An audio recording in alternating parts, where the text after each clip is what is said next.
आखिरकार तालिबान ने टेक दिए हैं घुटने। भारत के सामने तालिबान ने टेके घुटने।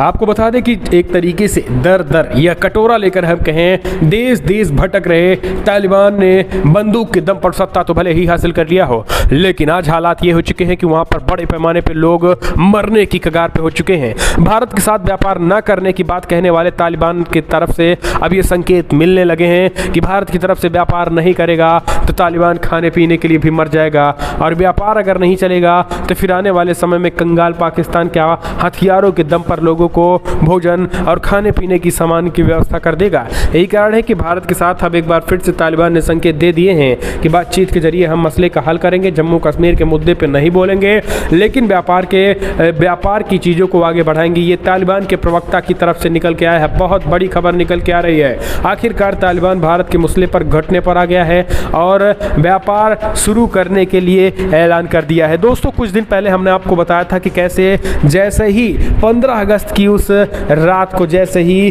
अफगानिस्तान काबुल पर तालिबानियों ने कब्जा किया, उसके ठीक 2 दिन बाद तालिबान ने पहला कदम उठाया कि भारत के साथ सभी व्यापार को पूरी तरीके से बंद कर दिया था, जिसके बाद भारत ने भी इसको पूरी तरीके से हंसते हुए इस मसले को मान लिया था। उसके बाद जिस तरीके से स्थिति पैदा हुई है, 1 महीने भी नहीं बीता है और तालिबान अब ये कहने लगा कि हमें व्यापार करना ही पड़ेगा। दरअसल यूएन की एक रिपोर्ट आई है, जिसके बाद से यूएन की एक रिपोर्ट आने के बाद तालिबान तो छोड़ो, पूरी दुनिया भारत की तरफ देख रही है। दरअसल यूएन की रिपोर्ट आई है कि 1 करोड़ से ज़्यादा लोग मर सकते हैं अगले 2 से 3 महीनों में अगर बड़े पैमाने पर आर्थिक मदद तालिबानियों की नहीं हुई। और ये मदद ऐसा नहीं है दोस्तों कि इस तालिबानियों को मदद मिल जाएगी तो तालिबानी वहाँ पर बड़ी बिल्डिंग और बड़े सबको रोजगार दे देंगे और सब ऐसा कुछ हो जाएगा। ऐसा कुछ होने वाला नहीं है। बड़ी मदद मिलने के बावजूद भी वहाँ लोगों की जान को बचाया जा सकता है, यानी केवल मरने से बचाया जा सकता है। और अगर फिर से 2-3 महीने बाद आर्थिक मदद नहीं दी गई तो फिर से लोग मरेंगे। अब अल्टीमेटली आप समझ लीजिए कि कितना मदद अफगानिस्तान को चलेगा, क्योंकि एक देश चलाने की बात है दोस्तों, एक देश चलाने की बात बहुत बड़ी ही बात है। बंदूक के दम पर, मिलिट्री के दम पर आप किसी देश पर कब्जा कर सकते हैं, लेकिन वहाँ की अर्थव्यवस्था को आप चला नहीं सकते हैं, वहाँ के लोगों का आप पेट नहीं भर सकते हैं, क्योंकि वहाँ पर अगर कुछ उगाया नहीं जाएगा तो फिर खाया क्या जाएगा। आज अफगानिस्तान में यही हालात हो चुके हैं, क्योंकि भारत भी बड़े पैमाने पे चीज़ों का निर्यात करता था और बड़े पैमाने पर अफगानिस्तान को चीज़ें दी जाती थी, लेकिन अब वो सारी चीज़ें बंद होने की वजह से तालिबान आर्थिक मदद के लिए दर दर भटक रहा है, चीन से लेकर पाकिस्तान। और पाकिस्तान जो है तालिबान के समर्थन में दुनिया भर के तमाम देशों में जाकर कटोरा फैला रहा है कि जी उसको तालिबान को कुछ मदद दीजिए, मदद ना हो सके तो कम से कम मान्यता दीजिए, मान्यता नहीं दे सकते कम से कम आतंकवादी ही न कहिए। तो इस तरीके से तालिबान को लेकर जगह जगह देश में जाकर पाकिस्तान और इमरान खान और तालिबान के आतंकियों ने एक तरीके से ये एजेंडा चलाया है। लेकिन इसके बावजूद भी तालिबान को जितना पाकिस्तान तालिबान को आतंकवादी संगठन न मानने की बात कह रहा है, उतना ही पूरी दुनिया भारत के साथ एकजुट होकर तालिबान को आतंकवादी संगठन कह ही रही हैं। हमने आपको अभी बताया कि किस तरीके से भारत का वो डंका बज रहा है। भारत ने जैसा सोचा था, जो कूटनीति भारत ने चली थी, उसके जरिए अब पूरी दुनिया में पता चल रहा है कि आतंकवाद के नाम की भी कुछ चीज़ होती है। रशिया धीरे धीरे सरेंडर हुआ, भारत के सामने आया जब पता चला कि भाई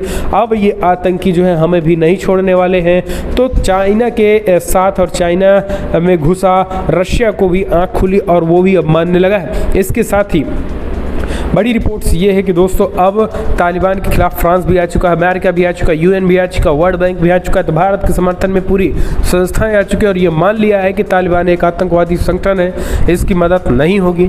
लेकिन आज जिस तरीके से तालिबान की मदद को लेकर ये बड़ी रिपोर्ट सामने आई है कि तालिबान मदद को आकुल है और मदद चाहता है, और इसी मदद के जरिए मदद अगर नहीं मिली तो आने वाले समय में तालिबान पूरी तरीके से अफगानिस्तान में भूख की कगार पे होगा। यही कारण है कि भारत के सामने कटोरा फैलाया है और कहा है कि अब जो हुआ सो हुआ, हमें मान्यता दीजिए और हमें कहीं न कहीं आर्थिक मदद दीजिए। तो दुनिया भर से आर्थिक मदद की मांग जो है वो तेज़ हो चुकी है। ये अपने आप में बहुत बड़ी खबर है दोस्तों। इस बात को आप समझिए और इस बात को इस तरीके से भी समझिए कि कैसे भारत ने ऐसा पासा पलटा कि तालिबान अपने ही चक्रव्यूह में फंस गया। कश्मीर तो छोड़िए, कश्मीर मुद्दे पे सोचने की तो छोड़िए, पहले वो अपने देश की सोच ले। वहाँ के जो तालिबानी उनके सेना है उनको जिलाने खिलाने की बात सोच ले। इस तरीके से भारत ने एक ऐसा सिस्टम पैदा कर दिया है चलिए, ये तो हुआ भारत के सामने घुटने टेकने की। अब एक और अपडेट ले लेते हैं, जिस अपडेट को आपको जानना, सुनना, समझना बेहद ज़रूरी है, क्योंकि ये मसला भी जुड़ा हुआ है अफ़गानिस्तान और तालिबान से, खास करके पंजशीर से।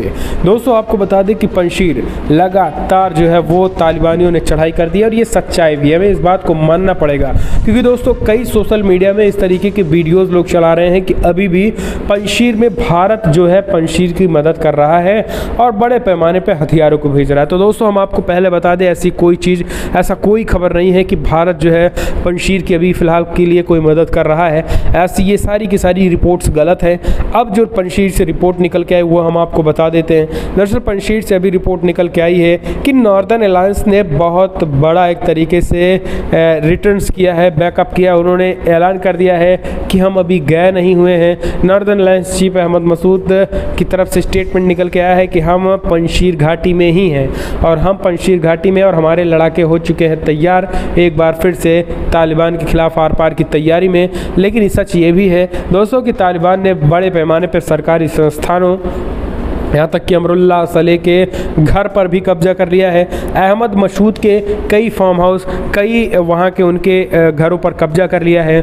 और जो जहाँ पे ये पता था कि अहमद मसूद यहाँ हो सकते हैं, उन जगहों पर तालिबान ने कब्जा कर लिया है। हम कह सकते हैं कि 70% जगहों पर तालिबान ने कब्जा कर लिया। जबकि अहमद मसूद ने ऐलान कर दिया है कि हम अभी भी पंजशीर में और हमारे लड़ाके फिर से तैयार हो चुके हैं, और एक बार फिर से हम तालिबान के खिलाफ एक्शन की तैयारी कर रहे हैं, और जल्द ही तालिबान पर फिर से अटैक करेंगे। लेकिन इसके साथ ही अहमद मसूद ने जो मैसेज दिया है वो भारत, अमेरिका, रशिया, तजाकिस्तान समेत तमाम देशों को दिया है कि हमारी मदद कीजिए।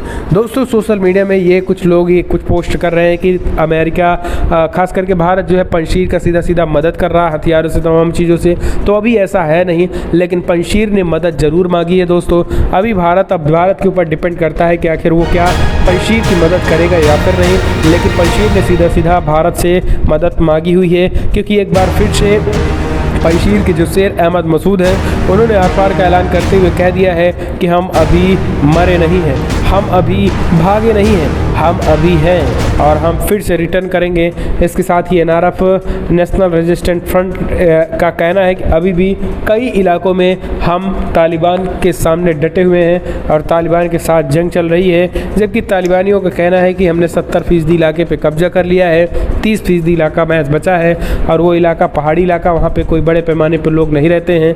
जबकि अहमद मसूद का दावा है कि हम अभी भी हैं और हमारी लड़ाई युद्ध चल रही है और हम तेज़ी के साथ वापस आ रहे हैं। तो ये चीज़ अपने आप में कई महत्व है। लेकिन सबसे बड़ी बात ये सुझाव आप इस बात का दीजिए दोस्तों, जिस तरीके से पंजशीर अहमद मसूद ने दुनिया भर देशों से मदद की मांग की है, आपको क्या लग रहा है कि अहमद मसूद को मदद करना चाहिए या फिर नहीं? कमेंट के माध्यम से अपने सुझाव दें। और तालिबान जिस तरीके से भारत के सामने घुटने टेका,